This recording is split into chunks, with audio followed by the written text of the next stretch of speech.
Private plane देखिए airport में।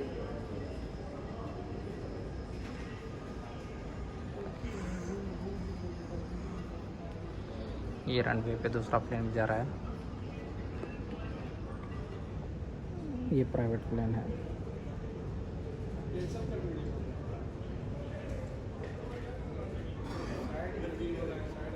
देखिए कैसा है प्राइवेट प्लेन।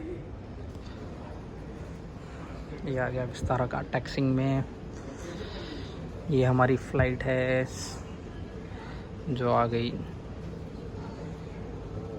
आधे घंटे में। ओ भाई वो हवा देखो, पानी देखो, ये देखो हवा कैसा कर रहा है वो पानी पूरा।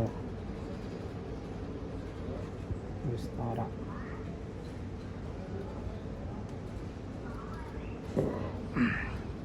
यहाँ से एयर इंडिया आ रहा है।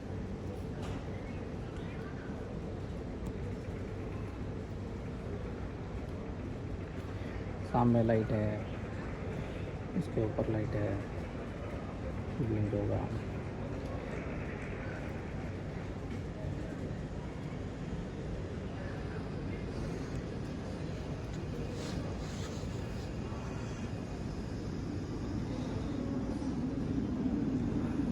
कोई बहुत ही ज़बरदस्त दिख रहा है।